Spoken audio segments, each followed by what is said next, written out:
Hi guys, Buildzoid here, back with another random game development update.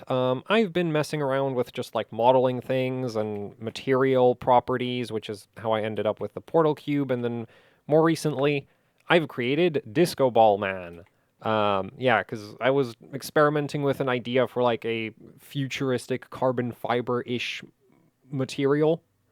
Was my sort of thought process is like, oh, I want some kind of like super futuristic armor for like guard NPCs to be wearing. And so I was messing around with like ideas for like something carbon fiber-ish. And as I was messing around with the normal map scale, I was like, oh, just like the transition of the normal map scale itself is kind of neat. So then I wrote a script to like automate the changing of the normal map scale. Um, and then I was like, okay, that's cool that it's in grayscale, but what if we did it in rainbow? So that's how how I ended up with this thing. Um, yeah, and the reason I wanted it in rainbow was to really just exaggerate the visual difference, because the grayscale effect, it was not really that easy to tell what's going on. Um, with the rainbow effect, like, it is very, very visible. Not actually, well, I think I might have some random NPC wearing an outfit like this, just, because why not? Like, I've made this effect, I may as well use it. I might use it on a gun, or there might be like a special variant of some gun that's just like full-blown RGB disco ball gun. Actually, I wonder if I could make. Yeah, no, like so I might use this on like a gun texture, or maybe I'll just have like a loading, like a little detail on a gun that does this. But anyway, yeah. So the way this works is literally just it's a normal map getting like the normal map scale getting like ping ponged back and forth between -2 and 2, um, and yeah, it does this. At least if you set up the rest of the material properties correctly. So I'm actually going to show you what the setup for this looks like in Godot. So here's the script that handles the actual normal scale shifting, and you'll notice that it's labeled energy, and that's because I recycled the script that I use for the portal pulsing effect, right? So that uses the, like, it's labeled energy because what I'm varying on the portal is the emissivity, or the energy of the the emissivity of the material, which is called like emission energy or something. So yeah, it's called energy, and I copy pasted it over here. We have a flipper variable, which just flips the direction in which the effect is going. Yeah, this actually modifies the energy level, and then we have a speed for altering how quickly the effect like how quickly the normal map scale gets ramped up and down. So that's all that is. And then, of course, the other important part for this to work is the rest of the parameters for the material. So let's take a look at that. So here we have our material. Yeah, it's like super colorful rainbow effect right now. And then we have the metallic completely maxed out. This is what makes it so black, is the metallic property. If you lower that, then it'll actually have more and more of the color of the like the albedo texture. Then the specular is maxed out, which just gives it like more shininess, as far as I could tell. And then we have the normal map, and the scale goes from -2 to 2, which actually is honestly unnecessarily high. The normal map could actually be like pinging back and forth between like 1.5 or something, and it would basically look the same. Because past like 1 or 1.5, at least with this normal map that I have right here, there's just not much visual difference in the normal map scale past certain values. Maybe with a more detailed normal map, it would be more significant, but this normal map is 8 by 8 pixels, so you know, there's not much to it. Also, the texture is like 8 by 8 pixels. Anyway, actually, you know what? Let's switch it back to the grayscale version quickly. Digital camo, and then we're just gonna set it to white so you can see like what it looks like without the crazy color effect. Because yeah, like the rainbow effect is not really that there. And this is like the grayscale version. So, and this is me lowering the metallic value, right? So this is like with the metallic value turned all the way down. Let's turn it all the way back up. Actually, let's turn the specular off. Oh, that really didn't do anything. Which I figured it really wouldn't, but anyway. Yeah, no, I wanted like full blackout. Oh, and here's the roughness value getting changed. So this is like maximum roughness, and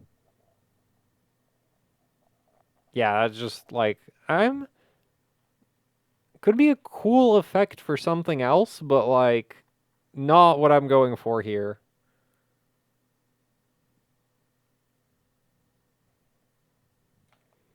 Also, I can change the color, of course.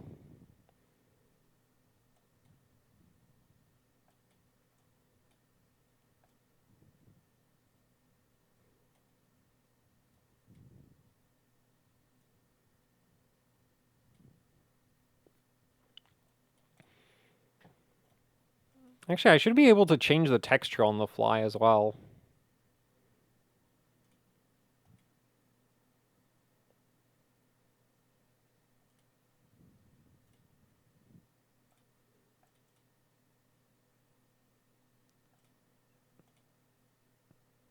Oh, that's actually... That's kind of neat. So this is the, like, carpet texture I use in my elevators. Wait, oops. There. Yeah, this is the carpet texture I use in my elevators.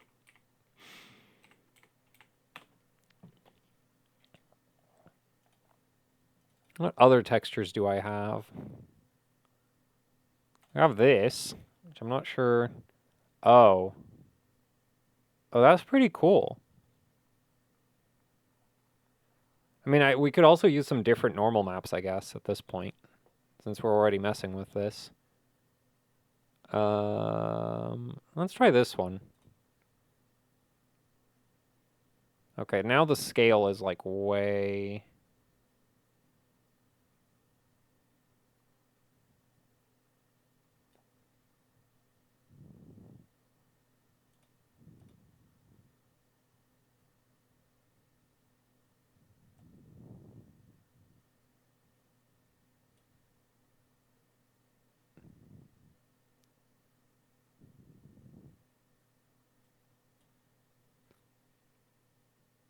Okay, I think the one end of this actually looks really cool for like some like disgusting organic effect thing.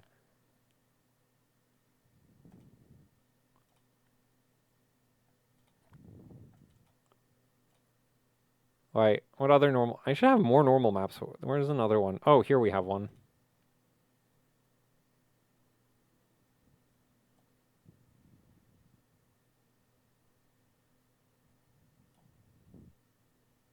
I'm just gonna switch the sampling back to nearest.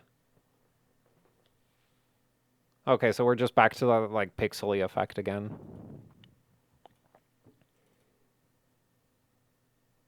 Oh, let's use the normal map from the portal. Okay, that doesn't seem to be... Oh, there we go. That's horrible. I am making nightmare fuel. But that could actually be like... This is giving me so many bad ideas for materials.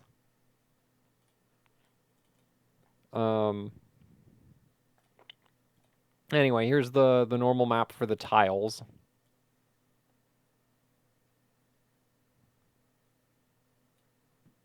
Okay, it doesn't work with a texture this noisy, so we're gonna load... Actually, let's just load up the tile texture, why not?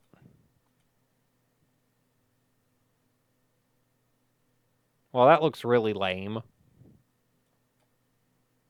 Still lame. Oops.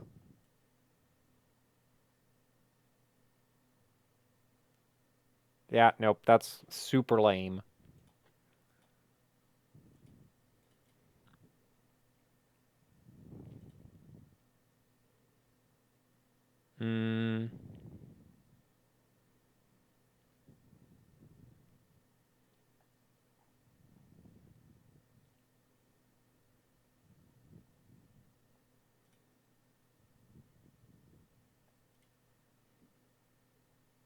And we're back to the texture I started with.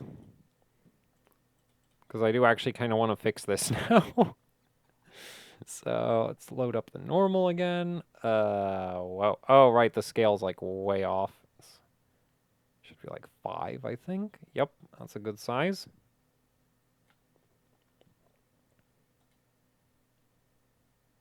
And then I think I had it a bit yellow. Oh, so we now have like a fire effect. That's kind of cool. So I crank the specular back up. Lower the roughness some more. And we're basically back to what I started with. Interesting how it like hard transitions from like from these colors to the...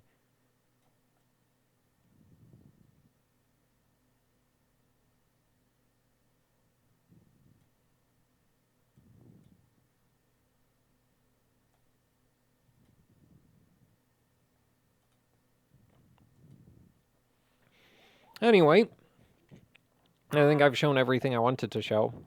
Yeah, it's just like a neat, like, low effort, like, material effect that kind of looks cool. At least I think it looks cool. Not sure how... Oh, I guess I should have kept some color on it instead of just white, because the back is getting really washed out now. Actually, even the front is kind of washed out. But... yeah, there's like possibilities with this. You can do yeah. Not sure what I'm gonna use it for, but like it's a neat effect. I think for water or something it might be good. Also, there was like a few normal maps that I threw on there that were that I think would have worked very well for some like pulsating organic thing. Which I do plan to have those. So, yeah. Also, I'm not sure... Like, I'm not sure if there's, like, a significant performance impact for doing this kind of thing. So, I might, like... I think it would be kind of cool to have, like, entire levels where just, like, everything is just constantly, like, you know, shifting. Which might be really obnoxious to look at, but...